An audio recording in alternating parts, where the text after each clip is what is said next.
Eclectique, in collaboration with DBS Music Berlin and the support of Etikett Radio, introduces Eclectique Workshop Series in live streaming. To show you kind of different things that I do. I've also brought some a couple of pieces of hardware with me as well, which that I really rely on for sound design. So let's begin. So normally I would start with like melodies and background sounds, but for this I want to mess around with some drums for a little while. So I'm going to show you kind of how I start a beat. Now I love kind of live sounding drums, especially at the moment, so I'm working with this kit here. Sounds like a cool drum solo. Okay, so let's just get something going with a kick. Okay. You've probably heard me use this kick 1,000 times if you know my music. So yep, it's going to get a little bit of a vibe going. Right, so it's just a template just to get going at the moment, but a thing that I really like to do is exploiting the gaps in the music. So, and I've got 3 different hi-hats in here. We've actually 4 hi-hats if you include the open hat. So what I'm going to do is I'm going to use all of the different hats to create like a live feel. So I'm going to put one here. And it would help if I bring that in.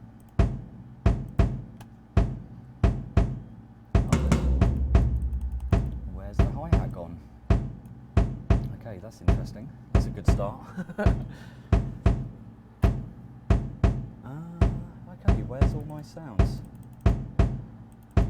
Okay, let's just double check through this. So a few technical issues. At least that works. Actually, maybe if I try and reload this, maybe that will help. Okay, let's have a look. Oh, maybe I'll try something. Yeah, no, let's stick with this for now. We can always do something else. So, basic hat. So, I like to make hats from things like Foley. So I've got this Foley recording here. So this is a recording of my landlord from about 5 years ago, retiling the bathroom. And for me, this is just like a percussion wonderland. So what I'm looking at is all the transients detail here. This is the things that I'm actually going to use. So something like that looks quite good. Ah, there you go, perfect. Right, so I'm going to start with this. Okay, so what I'm going to do, I'm going to warp this and I'm going to create a rhythm out of this particular bit here of the tiling. Let's have a listen to the raw sample again. Yes, there's a lot of texture and a lot of transient detail in there. Perfect for sort of making some percussion sounds from. So let's try and make a loop out of this. So it's going to make a loop and I'm going to start warping. So let's put that in with a kick. See, already that's sounding pretty cool. So I'll start randomly dragging pieces of the audio around and trying to create like a nice rhythm.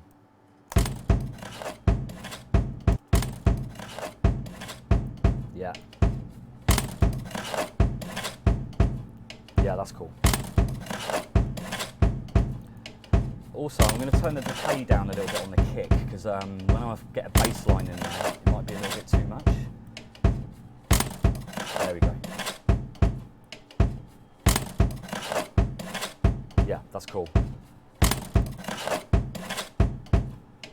So yeah, got a little bit of a vibe there. So, right, I have no idea why that hat patch here wasn't coming in.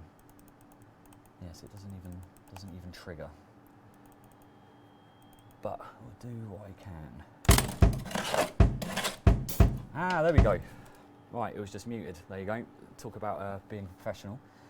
So, what I was talking about with exploiting gaps. So, for example, so I've got gaps here. I don't really want to put hi-hats on top of things where they already exist. So I'm going to put one here, and we've got a foot hi-hat there, and then we just keep repeating that pattern all the way through. So, yeah, so we're not going to have one here. So the hat's always going to be sort of like on the beat. So we're going to put another hat there, and the next available one's there. So have a listen to this. Listen to how live this sounds. that's already got a bit of groove in there. We haven't really even done too much. So what I'm going to do, I'm going to duplicate that out and I'm going to add an open. So what I think I might do is I'll use open hats to accent parts of the beat. So I'm going to put the open hat here. Let's move that along. So these hats are set up to a thing called a choke. So here we go here. So what I need to do is select choke on the hi-hats. So channel 1. Now, can you hear how the hat is shutting down when this hi-hat comes in? So if I move it here, it shuts down. So I'm going to put it there. And I want to throw a cowbell in there as well. Everyone seems to hate cowbells, which is great. I love cowbells. I want to put the cowbell in a really weird position. Right, there we go. So you'll kind of get like a nice, you know, see how I've got a lot of things straight, but I've also got things on the off. I find to get beats to work really nice, you need to have some things are kind of straight and then some things that's syncopated. Yeah, that's cool.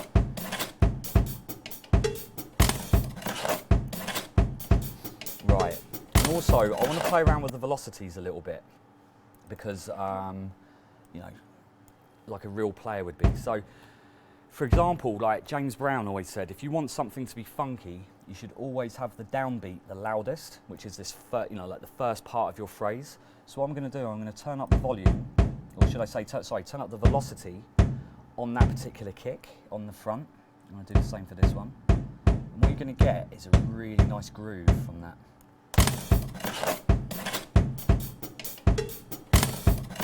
Yeah. So I want to put a lot of emphasis on this first 2 beats because this is giving me a bit of a vibe.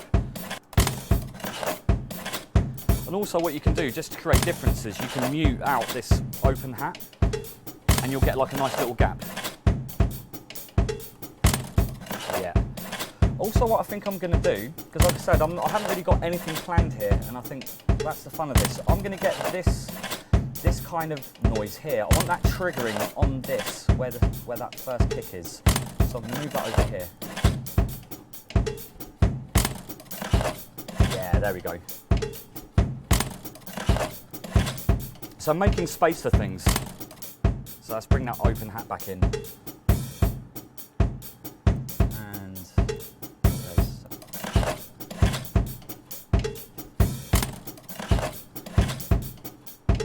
So I quite like this bit, but it's a little bit busy. So what I'm going to do is I'm just going to highlight this area here. So what I'm going to do is I'm actually just going to mute this area out. Okay, so I'm going to go to the clip here and I'm just going to do some volume automation. So I'm just going to pull that sound out. So yeah, there we go. So all we have is that now. Then what I'm going to do is I'm going to put this through a weird reverb to give it some rhythm. Yeah. Right, so let's go for the reverb. So I really like using the shimmer reverb to basically elongate and take metallic textures into kind of like bigger kind of sounds. And this is a really cheap plugin. It's only like 50 euros, if I remember. I got it in sale, so I can't exactly remember. Right, so what I'm going to do is I'm going to turn the diffusion down. Here you go, it's already starting to go into like a reverse. So I'm going to set this to dual reverse mode.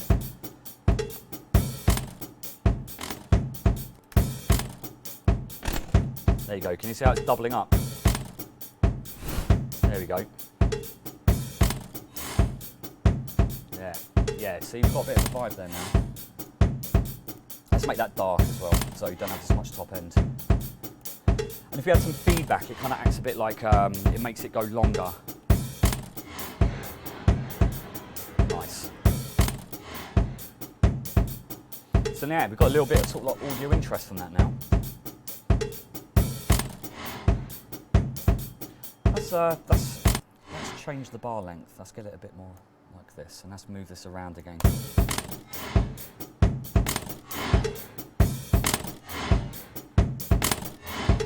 Yeah, that's pretty cool.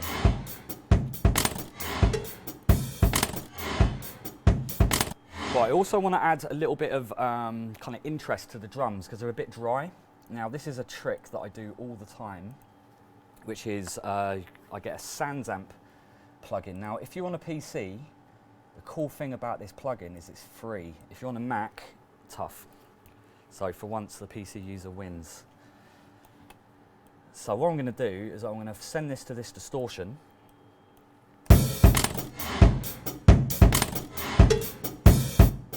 Okay, so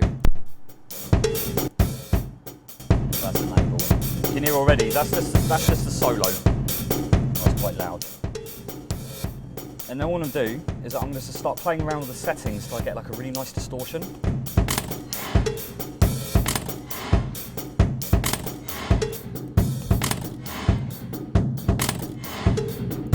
I actually own the hardware of this, that I love this technique so much. See how it's bringing out the characteristics of the drums.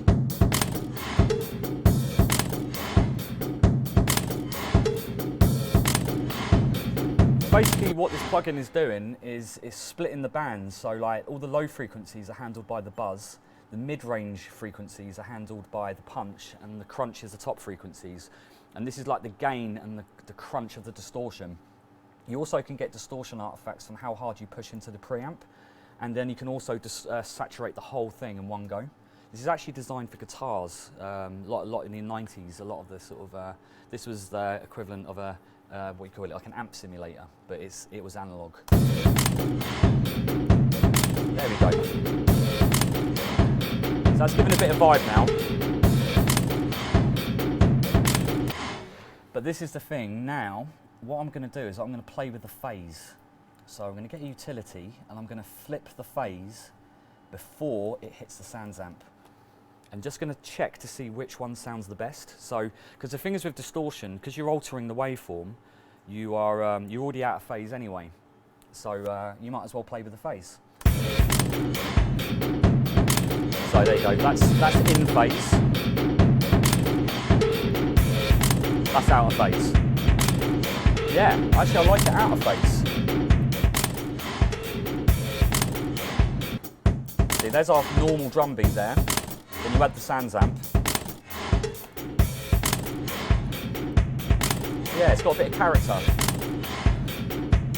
And what we can also do, just on top of that, we can even decide what frequencies are going to go to the sounds amp. So you can really model the sound. So I was going to use like a notch filter basically, and then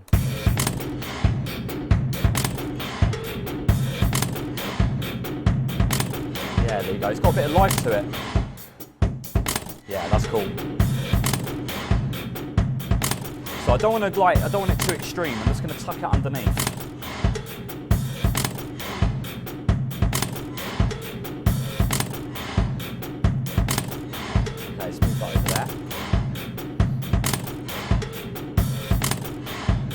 Yeah. Okay, so right, what should I do next? Okay, I want to add some kind of like an element of chance to this, and in the last couple of years I got really into the beat repeat in Ableton, and I've actually got it set up as on a macro, so I've got it on a one button macro here, which makes it really easy for me to set it up. So I'm just going to start cycling through and just to hear a kind of glitch that I'm really into. I'm also going to make sure I put the no triplet on, otherwise it gets a bit messy. Okay, so here's the chance here. This is the possibility of the random occurrences happening. So check this out.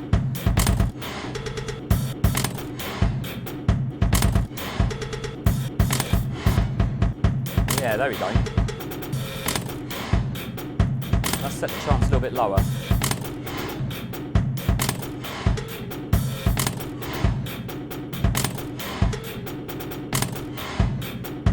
Yeah. And I also like to use it in this way as well. So normally what I'll do is I'll record this. Okay, in fact, no, I'm going to do that in a bit. So what I would normally do is record it and I'll pick the best glitches and then I'll basically cut and paste them all together. But I'm going to set up another one on an aux and I'm going to do some stuff to them. So let's send that off to B. I'm going to set this one to gate, so basically all it's going to do is play the glitches, it's not going to play anything else. Yeah, see that coming in there? So you've got this extra line of glitches going on just here. Now, just to make it more interesting, what I'm going to do is I'm going to run it into a I'm going to try spring reverb first. Okay, so let's see what spring reverb does. This is a really cool plugin, by the way, by Surreal Machines. Amazing. If you're into like dubby sounds, this is really good. It's really good. It's got all the stuff of like all the classic kind of like dub delays, and it's got a lot of springs as well. You can see, look, all these springs that it's got. So let's try. Let's try the that's from the Space Echo. There you go. Oh, I've got a little bit of delay on that. That's quite cool, actually.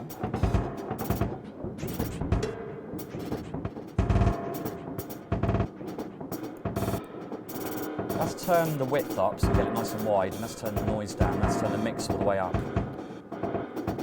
So now that's going to add another sort of weird background texture into the drums. Let's get a little bit louder.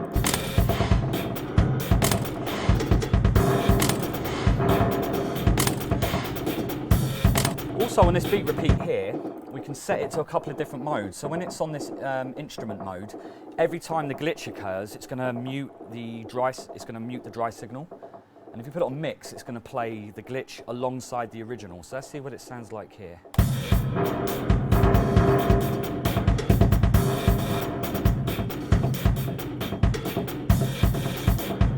Yeah, that's cool.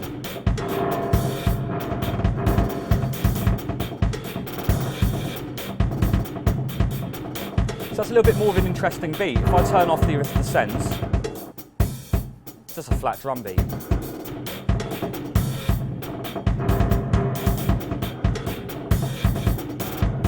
Yeah, that's cool. Do you know what I'm thinking actually? I might put a snare in there on the freeze. Okay, let's just duplicate this rack. I don't want it to go through all the same glitching stuff. I'm starting to hear a bit of a song idea in my head now. So I'm going to get rid of, let's get rid of all of these. And I'm going to put, so there's the, let's do it on a side stick. Okay. So let's get rid of all this. And let's just put these on the middle of the bar.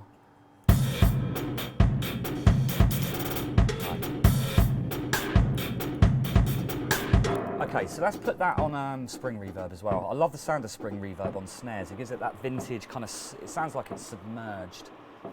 So let's turn the noise down and the echo off. And cool. Let's go for a different character on the reverb.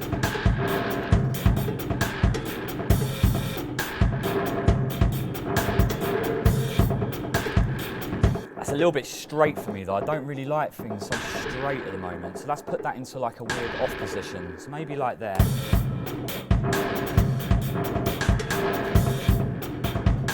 In fact, I'm going to put that here, and I'm also going to put a kick in the same position.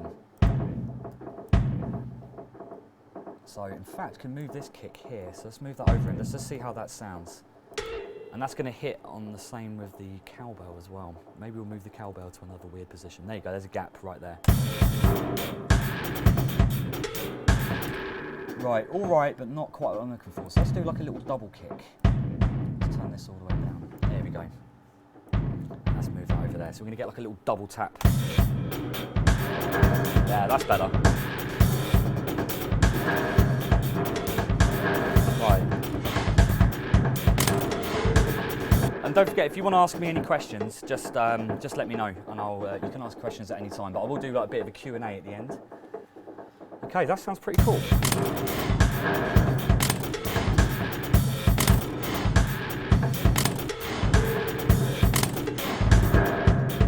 Let's get some other percussion in there. So I've got a folder in my user library of just loads of things that I've manipulated, so like Foley kind of sounds. So for example, this is like the valve and an oxygen tank. Yeah, not quite what I'm after. I'm after something a little bit more rhythmic. So this is like pushing buttons on a phone. This is a car door. There's a clock.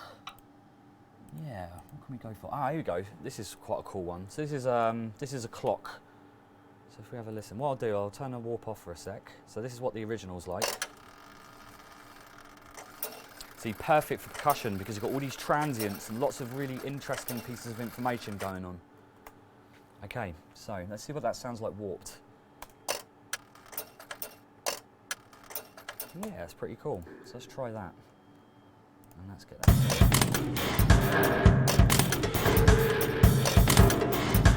Okay, so I'm just going to take out that rim shot for a second.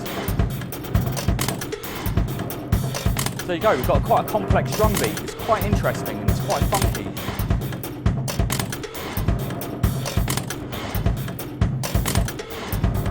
There's something else I wouldn't mind showing you actually. Let's see if I can get this set up quickly. So I'm just going to put in a bit of hardware. Okay. Fingers crossed I can get this sounding all right. Okay, so I'm going to send this out of channel 3, and then what I'm going to do, I've got this plugged in as an insert on the mixing desk. There we go. So what you should be hearing now is this Vermona. Right, is that doing anything? Maybe I'll just plug these. I see why. Yeah, there we go. So basically what this is one of my favourite devices. I've got a lot of these kind of like characterful sound manipulation devices. I just bought 2 of my favourite ones in today. This one I literally couldn't live without. It can do everything. So what I'm going to do is I'm going to try and create like a weird kind of like, I'm going to get the filter triggering off of the beat with an envelope, and then apply the filter to that envelope. So here's the trigger.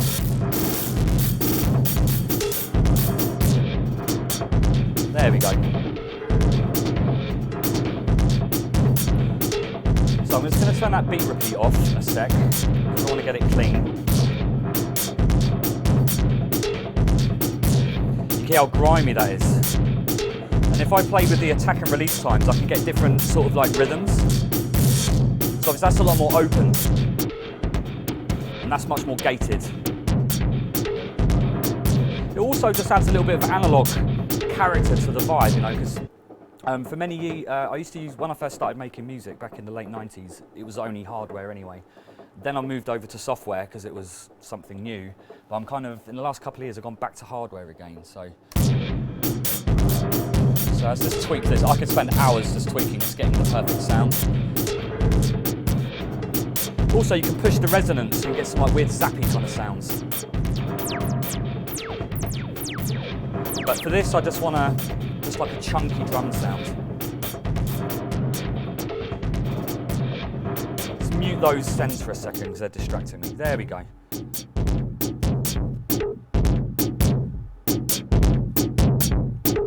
Okay, so I'm just going to give this a little bit of a tweak. Try and find like a cool setting. See, as I move the release, it's changing how it's triggering the individual parts of the drum sound.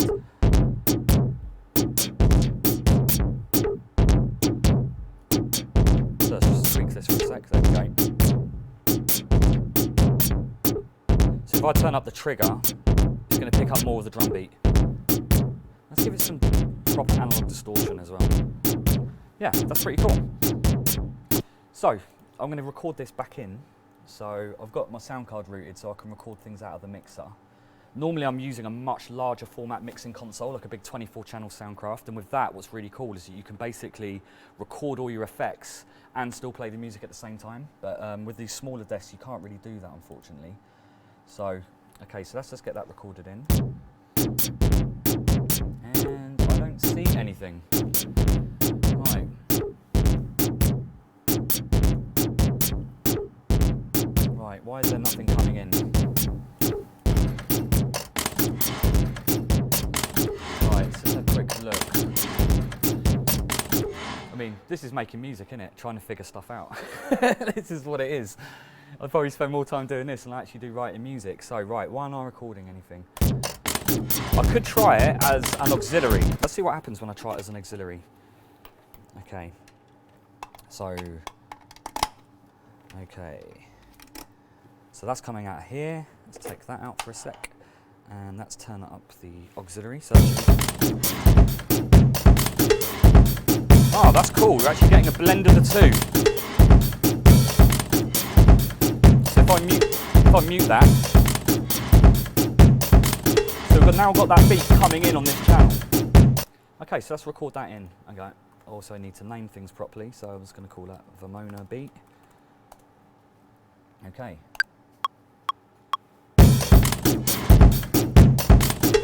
And there it is.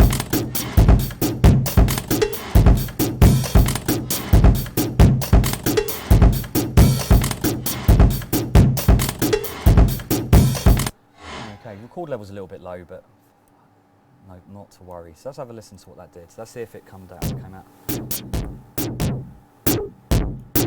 Yeah, we've got like a little bit of a texture now that we can add to the original. So set that back to here, and let's try and blend them back together. There might be a little bit of latency, yeah, so I'm just going to move this over here just to counteract that latency.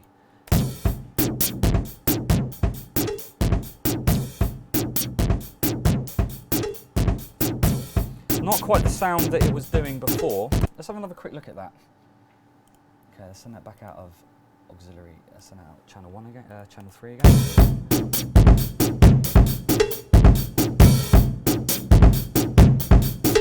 So it should be recording what we're hearing. Let's do it with a zap. Let's make some zaps.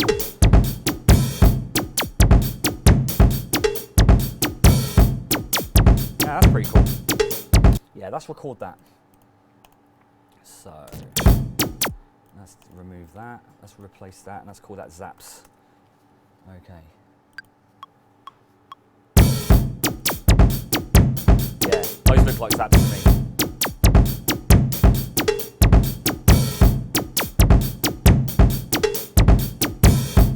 Right, that'll do. Right, so we can add those back in. So I've just generated some zaps just by running the beat through the Vermona. Is that a question? You left to send A and B on the snare on purpose? It was actually the whole beat that was going through it, yeah. And I probably didn't do it on purpose, I probably just forgot. This is normally how it goes. Okay, so that's so let's set that as the 0. It's going to be a little bit, there we go, set that to 1. I'm going to move that into a different position.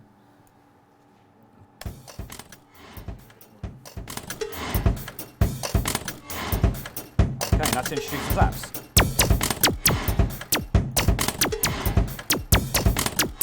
Let's bring those sends back in.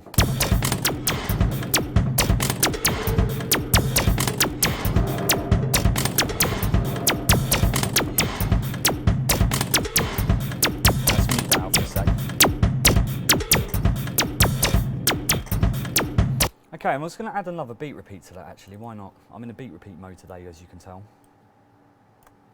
Let's get that on there, and then what you should hopefully get is something quite random. I want to turn this one up, because the higher up I go, the way I've set this up, the higher up it goes, the more extreme the values become.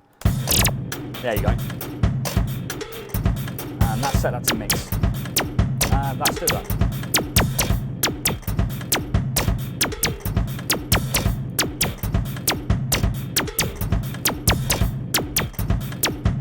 Right, and to give this a little bit more interest, I want to put a reverb on that zap. That is a MIDI channel, that isn't a return channel. I'm not used to working on music on my laptop. Okay, so return channel. Oh, what happened there? It took out the old channel. Okay, there we go. And insert return track. There we go. So I'm going to put just a pretty basic reverb on this, and what I'm going to try and do is to get the reverb go rhythmic by playing around with the pre-delays.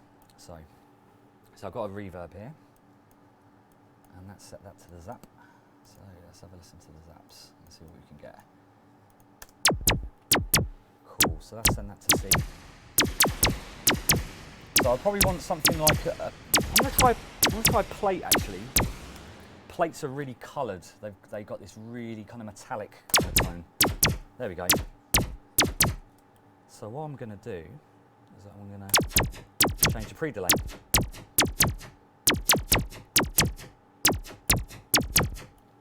See what that sounds like.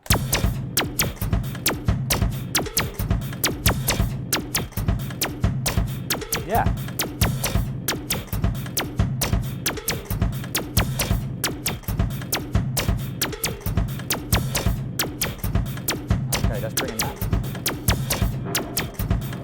turn that effects down a little bit.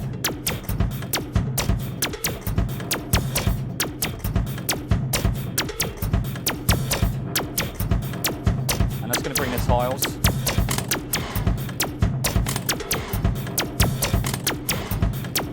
Cool. I think that's enough for a rhythm to keep going for a little bit. So now I'm going to work on some bass. Okay, so for this, normally I do bass in an EMU sampler, but I also really like Operator in Ableton. If you actually spend some time learning it and learning FM synthesis, the things that you can do is ridiculous. So let's get this set up and get it primed for some bass. So first thing I'm going to do is going to transpose it down. You're going to see that I've done this a few times before. Okay, and let's set the oscillator routing. So, okay, so what I'm going to first do, let's just get some MIDI on the go. So there you go, that's a heavy bass right there. Really heavy. So I should try transposing it down the other direction, that's quite helpful for bass. Okay, let's turn the level up here. There we go. So we've just got like a basic sine wave at the moment. Another thing that I'm going to do as well is that I'm going to set this up on, I'm just going to put this through a saturator. So let's get that some. And I'm going to really push the saturator hard. There we go. Maybe a little bit less.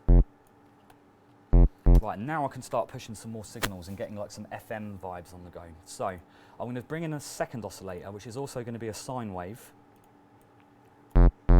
Nothing's happening at the moment because I need to play with this fine tuning. So the fine tuning is a little bit like when you tune two guitar strings away from each other and you get like a wobble. There we go. So if I draw this one long to correspond with that gap that was going on in the beat. So see how that's giving me a kind of modulation. That's peaking quite a lot, so let's turn that down. There we go. Cool. Let's just add some other notes. I mean, this is just going to be a template for now. I'll actually make a riff out of it. I want to get the sound down first. And let's put like a little flick in the end. Actually, I'm going to move this away from those kicks. There we go. So if I do this, it's going to delay the time that it takes for the wobble to come in. I'm also going to give it a little bit of release as well. There you go, it's got some shape now. Okay, so I'm going to use a third oscillator. I'm just going to set it to something like a square or a saw, something like that. Probably something with a lot of harmonics. There we go. Okay, so now I've got like a raw tone going into that now. And this is going to delay the time that takes to come in. Now, this is the trick. What I'm going to do is that I'm going to set this oscillator to noise. And what I'm going to do, I'm going to use noise to modulate that third oscillator. There we go, we've got some noise. And then we can start shaping the envelope. So if I draw this envelope out, you get noise. There we go.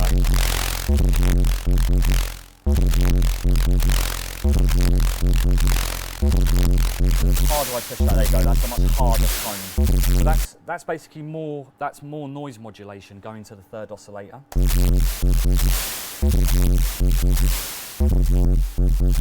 Okay, so let's actually try and turn this into something and then I'll start tweaking.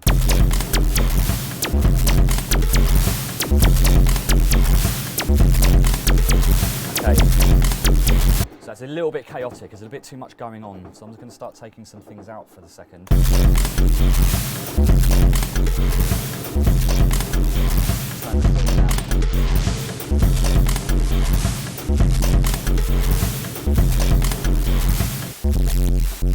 So now I've kind of got something that's kind of workable. What I can do now is actually split it. So what I'm going to do is I'm going to duplicate this one. And then, so this one's going to handle all the subs, so I'm going to turn these oscillators off, so I'm not going to get the noise coming from this one, and the noise is going to come from this second operator right here. And then I'm going to take off the sub and just be left with the bass. Sorry, left with the mid-range. There we go.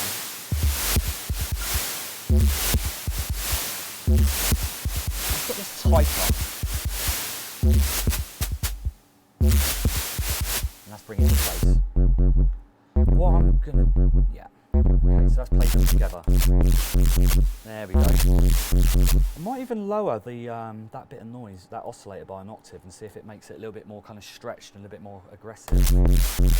Oh, that's cool. And you can see the way I've drawn these MIDI notes, the longer the note, it's going to create those modulations. If I have short notes, you're not going to get them. And you're going to get these gaps where the noise is going to come from. Maybe I'll try this one out for now, so you still get that gap at the front of the beat. In fact, I'll keep that one in, utilise this gap that I've got here, and then maybe make... Okay, I've got an idea now. I know where I'm going. I actually know what I'm doing finally. So what I'm going to do is I'm going to have the basses hitting on these kicks here, maybe on this kick here, to create accent points. So...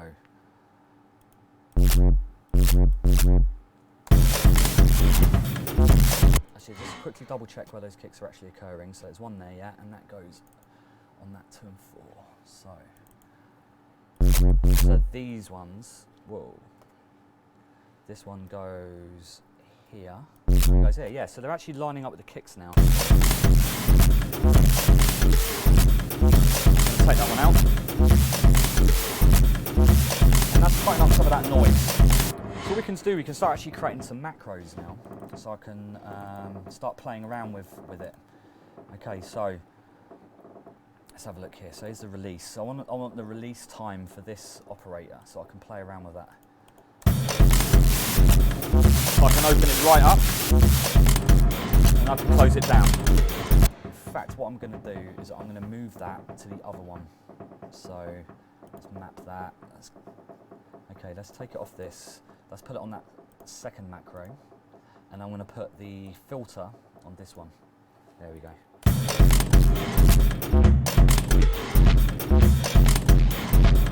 And the cool thing is, because I've separated these sounds away from each other, I can keep the bass in mono, because it's really important to keep things that you want really powerful in mono, and then you can start having fun with some like stereo sounds. So I'm actually going to spread, just use the spread function off of this.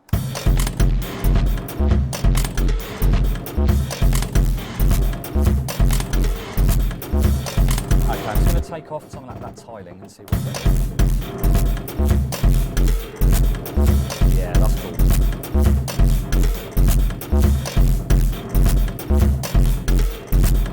Now I can play around with it.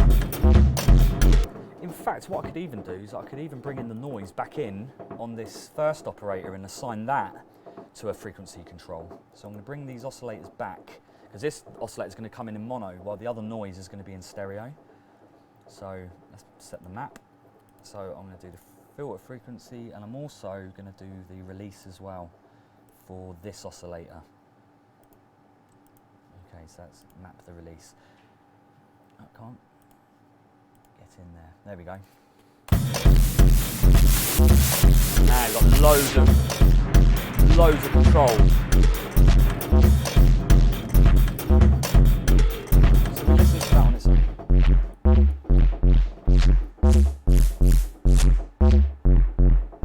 Yeah, that's pretty cool. Also, I think what I'm going to do is I'm going to map that fine tune, so I can start playing around with the way that the bass sound modulates with the detuning. So I'm going to map both of them to this fine control. So I'm going to do that here, and I'm going to do that on this one as well. Okay, map. There we go. So now I can play around with how the detuning is modulating. So no modulation. So what I'm going to listen for is like little artifacts where it gets a little bit of groove. What I'm going to do, I'm going to just listen to the kick with the...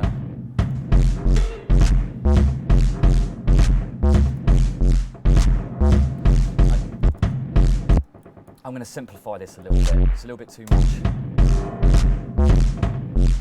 Let's make that.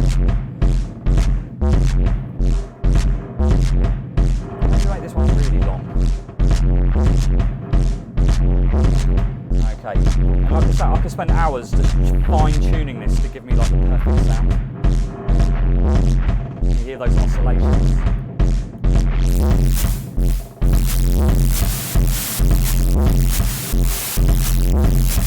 So when you want to go extreme,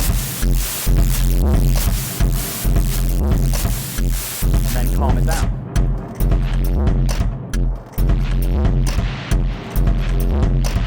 Yeah, so I've got all this noise going through the sound.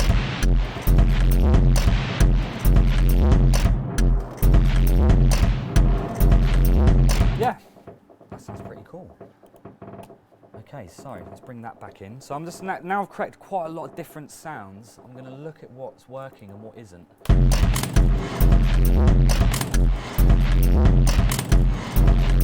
Let's bring that hi-hat in where I can see it. So this is all right, but the problem is, like, when you have a lot of noisy stuff, like really heavy bass lines with a lot of hiss on it, you can't have too much stuff going on. So I'm going to need to sort of calm some things down to make space, because if you want stuff to sound heavy, you can't have too much stuff going on. There's only so much space in a track, especially when you use hardware. Actually, hardware, you're going to use up that available space very quickly because the sounds are so big. So I was going to use a gate to try and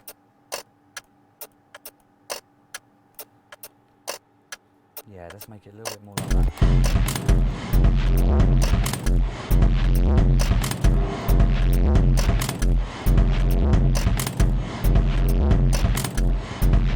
Cool. So this is now serving like a synth.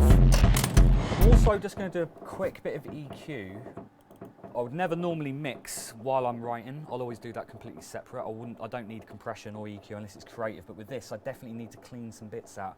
I want to clean out that lower mid-range because it's kind of detracting from the sub. And then I'm just going to boost the lows. There we go. Notice how the bass went really fat, and it went really fat not because I boosted this. It went really fat because I cut those low mid range frequencies. They just sort of like get in the way and like build up.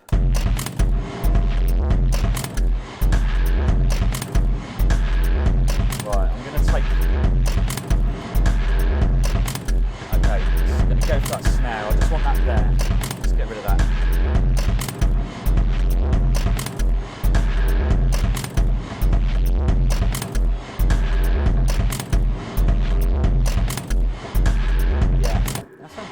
Sounding all right, actually.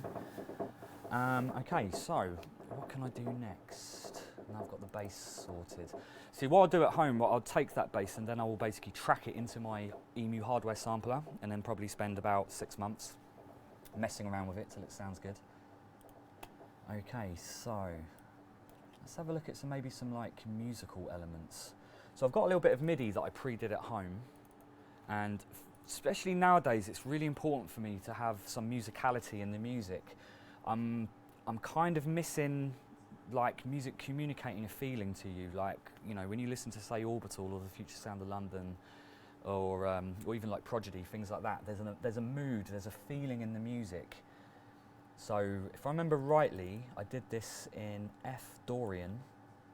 Yep. So what I'm going to do, I'm going to make an arpeggiator out of that. Okay, so I'm just going to go with a simple kind of like simple synth. I'm going to use a sawtooth wave. I love single sawtooth waves. So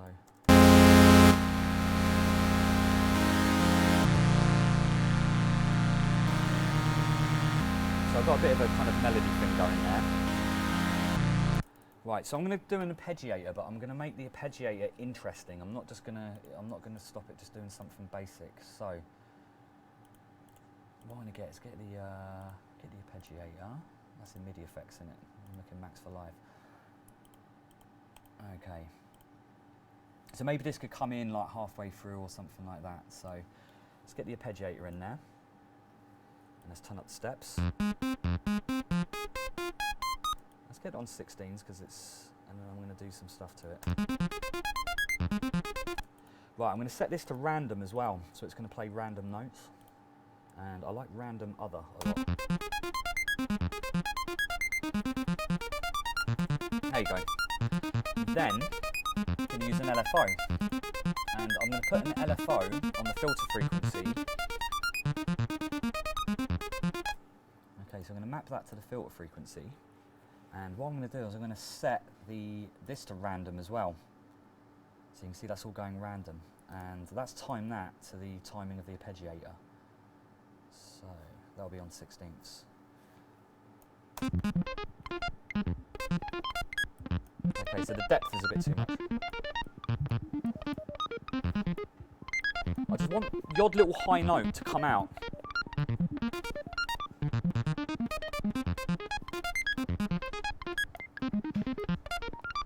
There we go. So now I'm going to run that into a delay, and what I want is I want the delay to catch all the little random points and create like little refractions coming off of it. So I'm going to go to one of my favourite one of my favourite companies for gear, which is Eventide. I've got so much of their stuff, software and hardware. Okay, so I'm going to put a delay on there, and that's turn. Let's bring that in. Okay, let's put that on.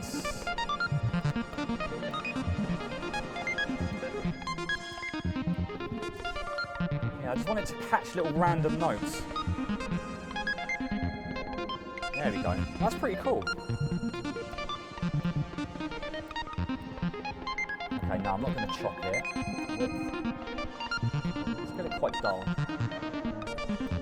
Just going to try something that sort of just gives it a good mood. Okay. Yeah. There you go. So it's an arpeggiator with a little bit of a difference.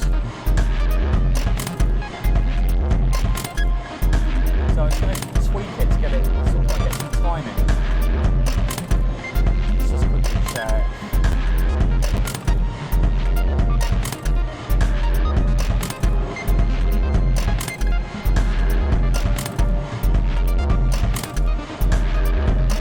Yeah, I've got a bit of a vibe here.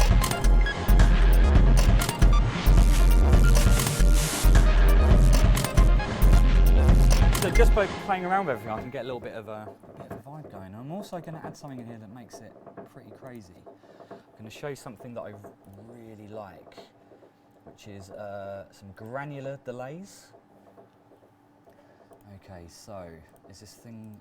These are some granular delays. Granular delays, they just got like this really awesome sound as you're about to hear. So I'm just going to try something random, and then I'll just start tuning it in. Right, max for live, there we go. Okay, so I'm going to put that on the bass. Okay, where's the bass? Let's see, I should be naming this stuff, there we go, bass. Okay, so solo that for a second. I'm going to send it to that E, and as you're going to see, listen to what happens. So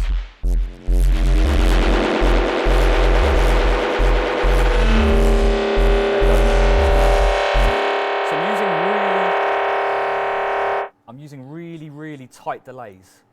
And it creates this kind of like metallic sound, but it's not very usable if you just throw that on the bass, because it's just going to kill the bass. So I can sidechain that bass to itself, and then what's going to happen is that noise is going to come, that refracting sound is going to come out in the gaps. So what I'm going to do is I set the sidechain to the bass.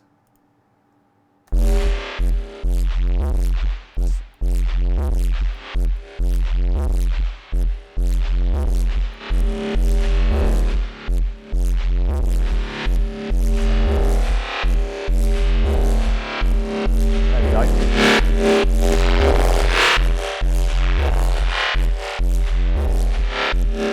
So you've got these kind of like rhythmic, kind of crazy pulses going on.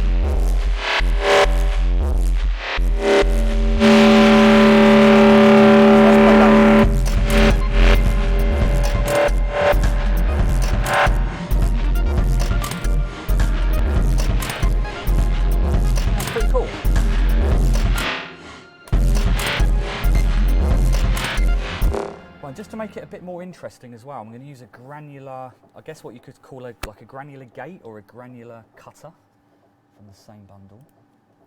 So let's try that.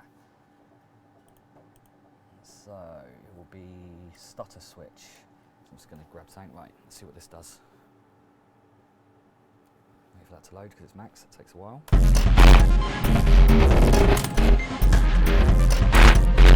Yeah, there we go, now we've got some light.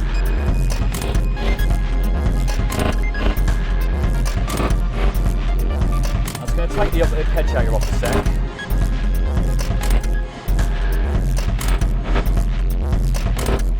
That's solo the bass so you can hear it. Right, let's play with the switch timing.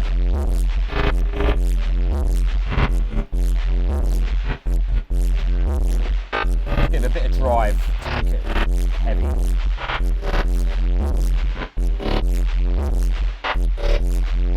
Well, I also want to kind of like control the frequencies a little bit and also control the stereo at the same time, the stereo width. So what I'm going to do, I'm going to set up an EQ here. I'm going to notch the frequencies. Oh, that's an echo. That's not an EQ. That's an EQ. Okay. So that's notch the frequencies. There we go, it's a bit more controlled. So we're not getting the lows now, interfering with the sounds. So what we can do to also make this stereo sounding, so I'll put it in a group, and what I'm going to do is I'm going to duplicate it and then pan hard left and right, and then alter the sides on one of them. It's going to give me a stereo effect. It's called a thing called the Haas effect. Doesn't work very well when you use track delays, but it works beautifully with plugins. Like,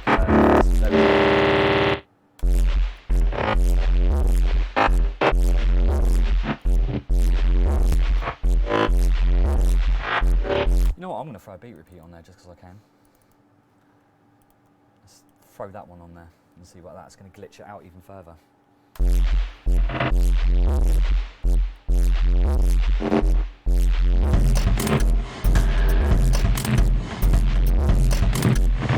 I quite like what that's doing. It reminds me of what I was kind of aiming for here. So I think what I'm going to do, I'm going to put the spring reverb on this channel as well. And this is kind of how I work normally. I just create loads of like crazy weird effects chains, and then I will basically I will hit record and automate everything in real time and create like a little performance.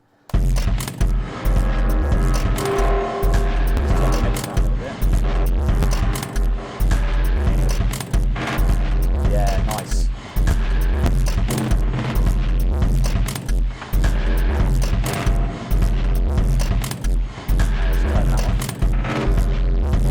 Bring our hats back in.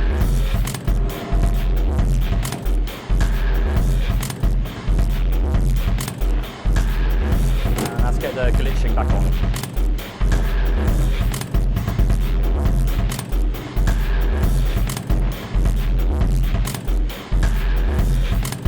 I'll just set the glitches so they don't have as much top end, so they're not too dominant.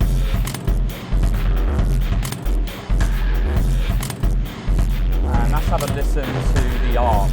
I quite like that arp, but the thing is it doesn't sound like it fits this particular mood of this track. But what I might do is just pitch all this down an octave and see what that gives me.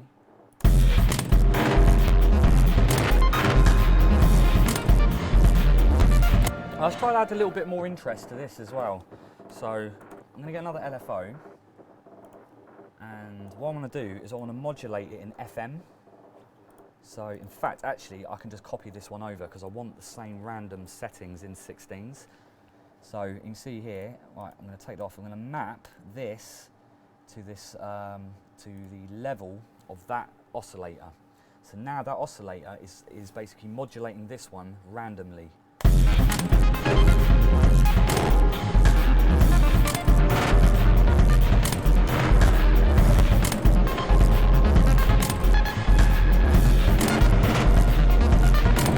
I'm peaking like crazy. I definitely do not want to be doing that because it sounds horrible.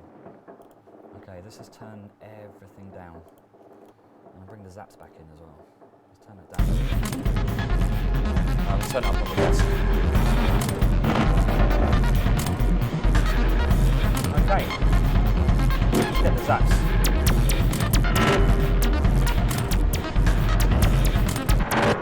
One thing, the zaps are cool, but they're in mono. I want them a bit wider to kind of add a little bit more excitement. So what I'm going to do is going to quickly throw a widening plugin on that, just to give it some width.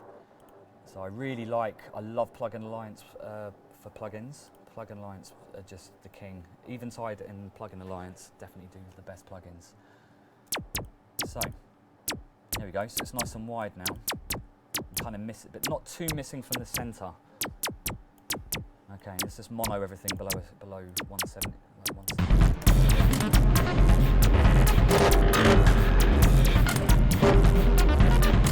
Right, as much as I like that arp, I don't think it fits the vibe of this tune. Turn it off for a sec.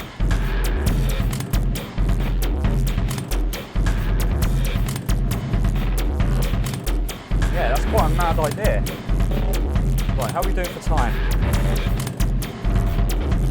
Okay, cool.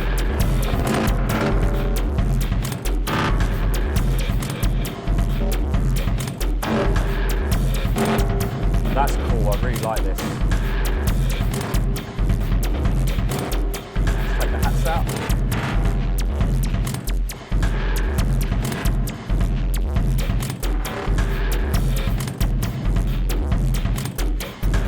Yeah.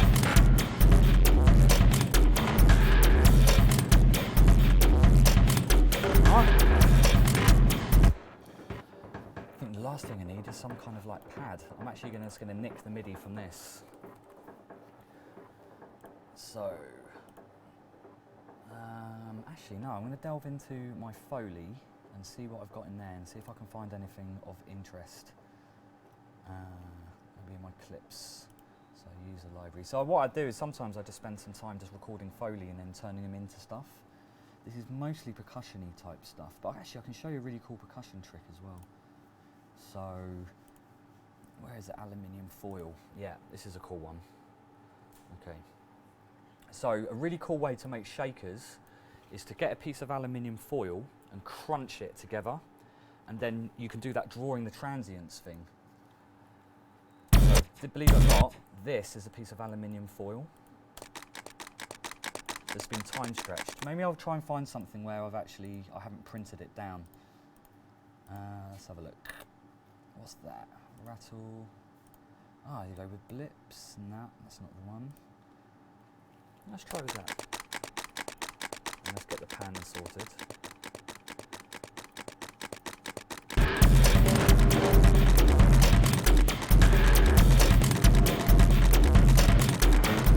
Alright, but it's too much. It's just too much going on. So let's have a look. Ah, there you go. Some like zaps. So you remember me making zaps in here? I'm going to add some more zaps to this.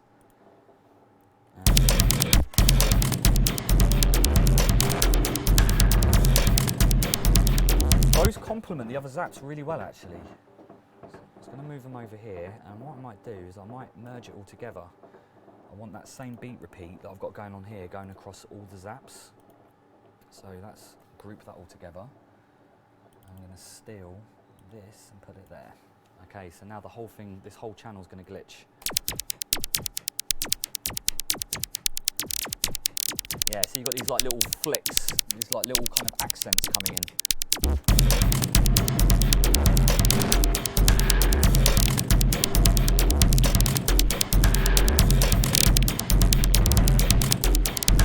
going to mute the bass for a sec, I just want to hear the drums.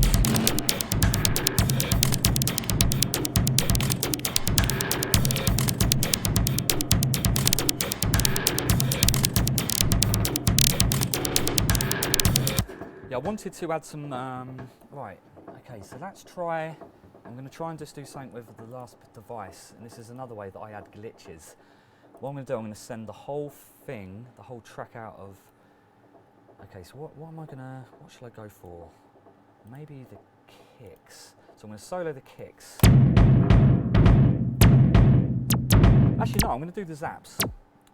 So, where are we? Zapsies, why you name stuff? Zaps.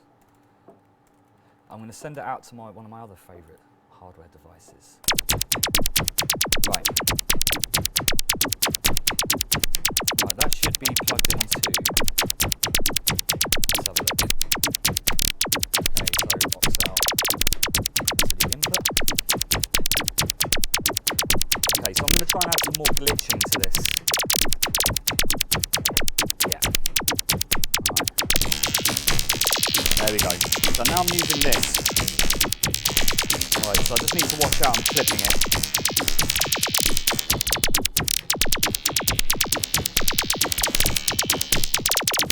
So you can do some really cool, like weird. So basically, what this machine is, it's by Bastel Instruments, and it's a digital tape delay. And you can basically modulate any function on this with a thing called a robot. So, and these are all the robots here. So the robots are like modulators. So I can add some, maybe some envelope. I might modulate the filter. So if I click that and wobble it, okay. So at the moment it's set to envelope. Actually, I'm going to leave it on that actually. So what it's going to do is going to create an envelope around the incoming audio. Actually, no. I think I'll modulate it with a triangle maybe.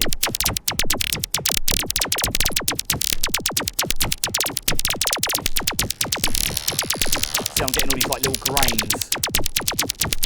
In fact, what I might do is I might set a random. I actually want to set an envelope to the tape speed. So I'll wobble that, set that to the envelope.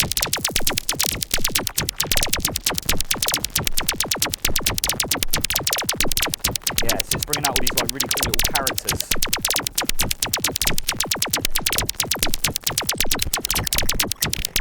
There you go, sort of like Bit Crush now. Yeah, that's pretty cool. Okay, so let's record that back in. You can hear it going a bit mental there. Okay, so let's resample that in.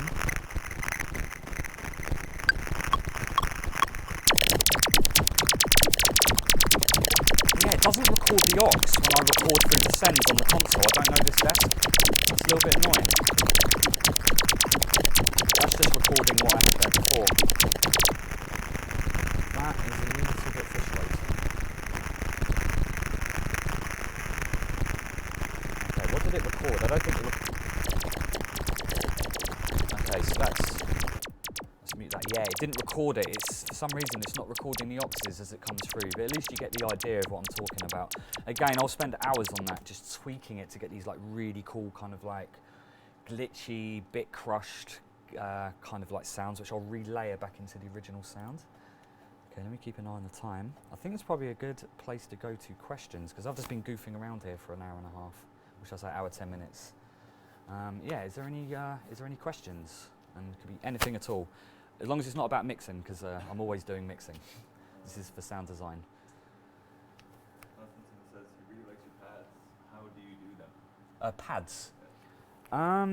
Generally, to make pads, I actually, you might go this hard, but unfortunately, this doesn't seem to be working in this setup, unfortunately. But I actually do all my pads with this.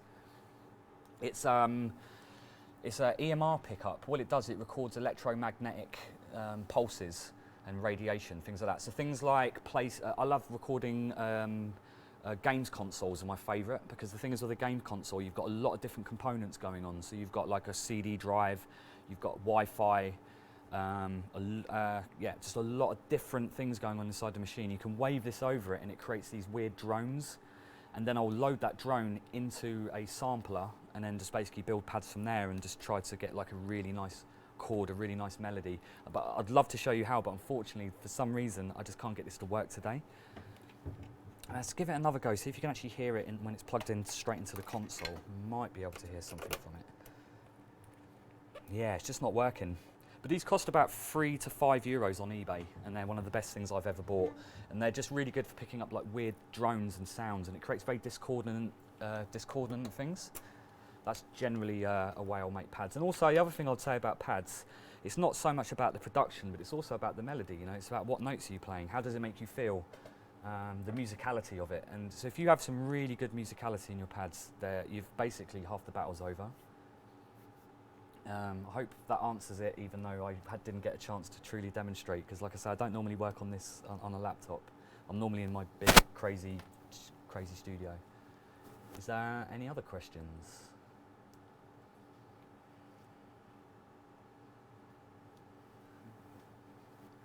They're laughing over there, so that gets me. Questions when you already said everything. Maybe there's something you want me to show you while I've got like got a DAW open.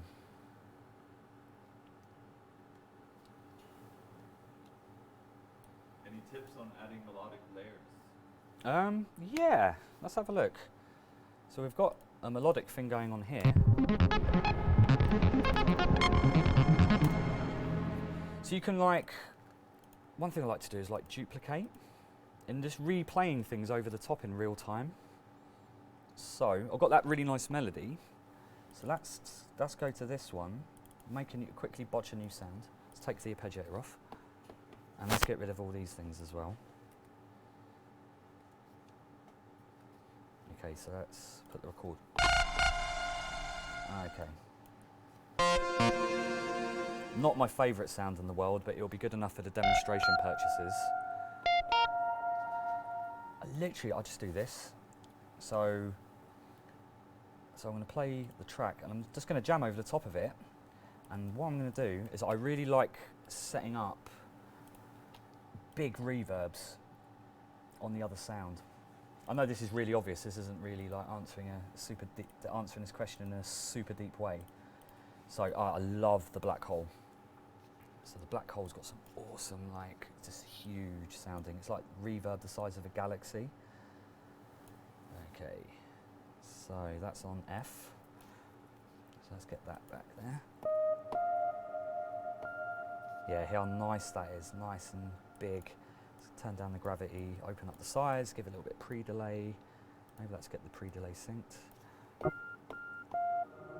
There. Let's make that a little bit less pre-delay. Let's give that a little bit more. Okay. Turn the zaps off because they're distracting me a little bit. Oh no, it's that recorded. Okay. Then I'll just jam. Right.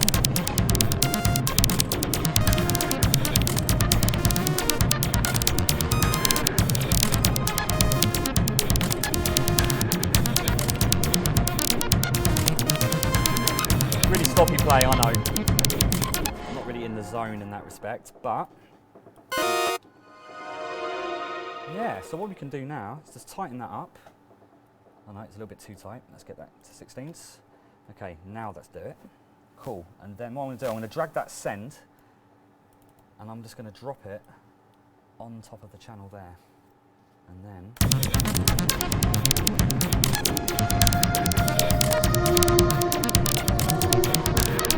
let's take out the notes which aren't working.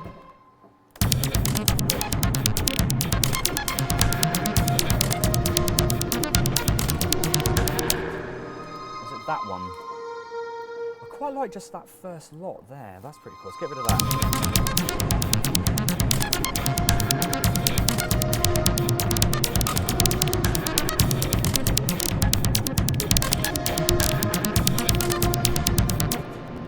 Then we can just go crazy from here. So maybe we could freeze the track. Just print that down. And flatten it.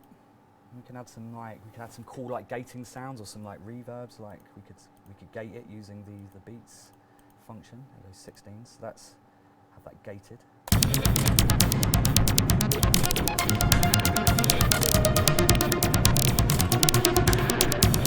God, those notes there are horrible. But so forgive me with that. At least you see the process rather than the musicality. Yeah. Follow-up question. Yep. One, what does the gravity knob do on the black hole? That's a good question. It's voodoo. I don't really know. I just always like putting the gravity backwards because it makes things kind of like swell. When it's the other way round, it's more instant. So it's kind of like a swell. I treat it like swelling, like making it move.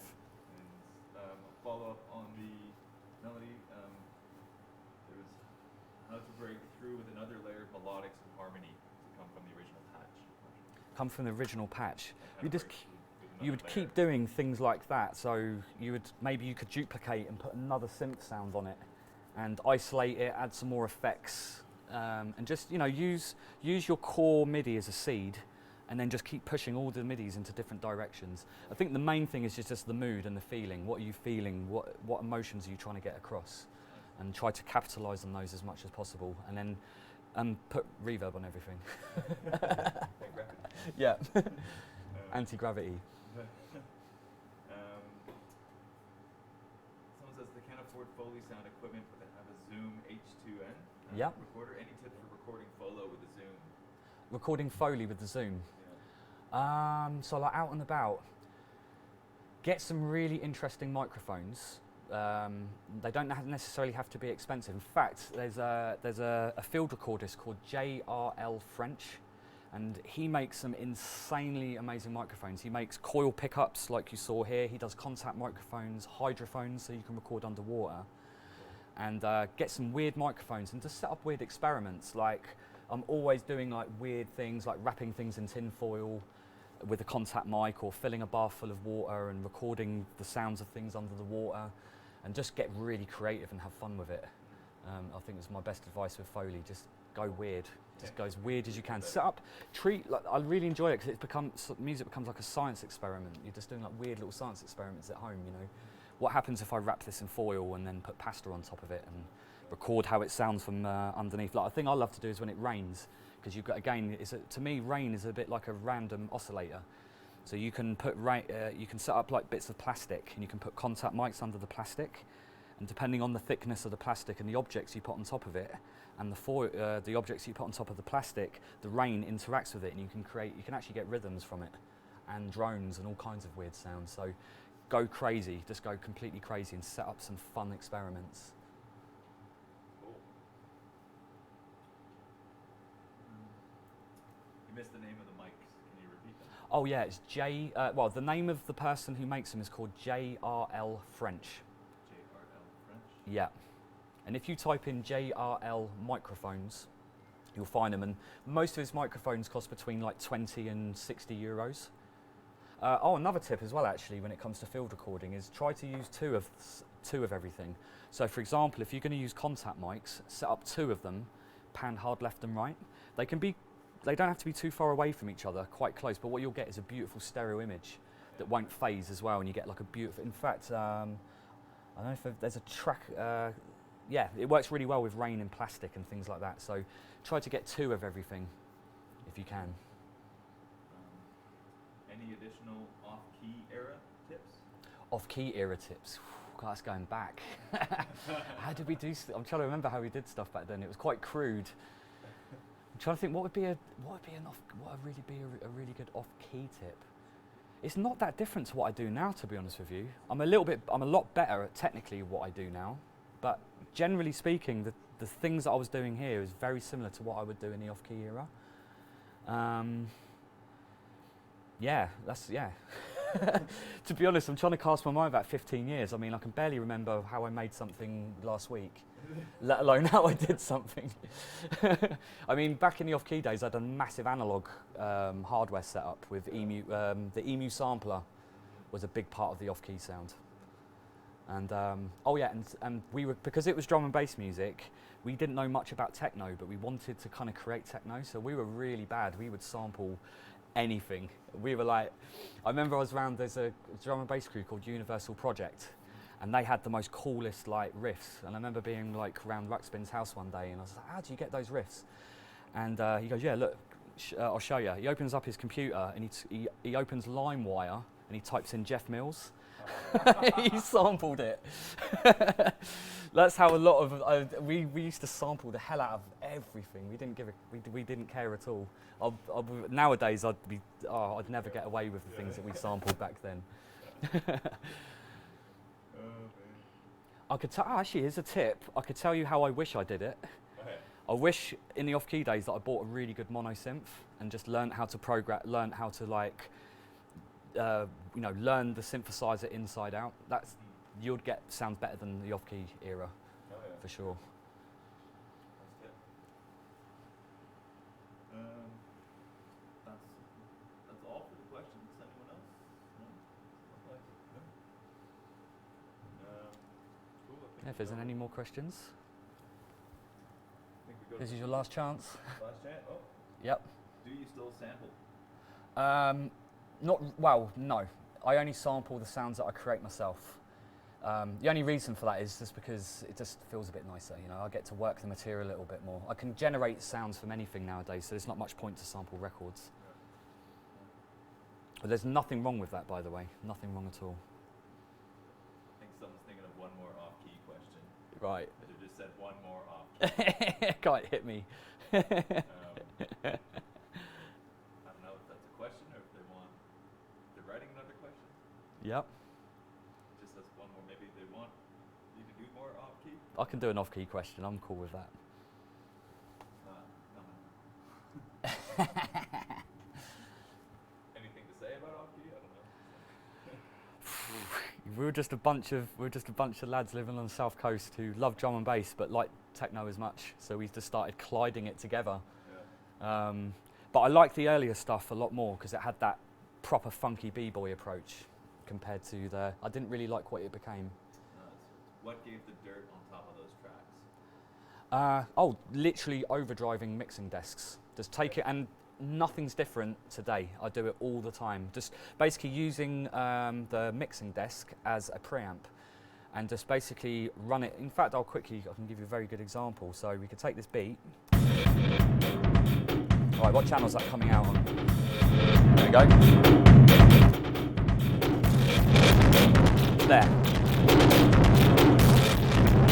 So if you look at the hardware, right, I'll show you exactly how we did it and how I still do it today. Can you see on the mixing desk how the lights are flashing? They're not completely in the red. Exactly that. You basically push the gains on the mixing desk to the mixing console breaks up. That's where that dirt comes from, and it's no different today. Different desks give you different colour and different saturation. If you want the classic drum and bass sounds, you probably want a Mackie or a Soundcraft. Yeah, that will give you that classic vintage drum and bass sound. I think it's a faulty sound design or purposeful action. It sounds like purposeful action. Yeah. I hope so. Yeah. I hope so. Yeah, cool. I think that's all for the questions then. Yeah. Looks like. Okay, cool. I hope you got something out of that. I know I was going really fast, but I just wanted to show you, instead of me being prepared and just going, and I do this, and move along and I do this, I just really wanted to show you how I'd actually start something. This is literally how I would make music in the studio. Obviously I have more equipment around me, and other sounds, but predominantly it's not necessarily what I was doing that I wanted you to pay attention to. I think it was more like the mindset and the workflow and the ideas, thinking what was I going to do next? Maybe I should try this. You know, maybe there's a few errors, but then that's a part of the process, you know. Nice one. Cool. I guess just to say we're going to take a quick break and set up the DJ sets, and we'll be right back. Okay, cool. So I've been told to tell you there's going to be a short break while we're setting up the DJ sets, and yeah, there's going to be a few performances, including myself.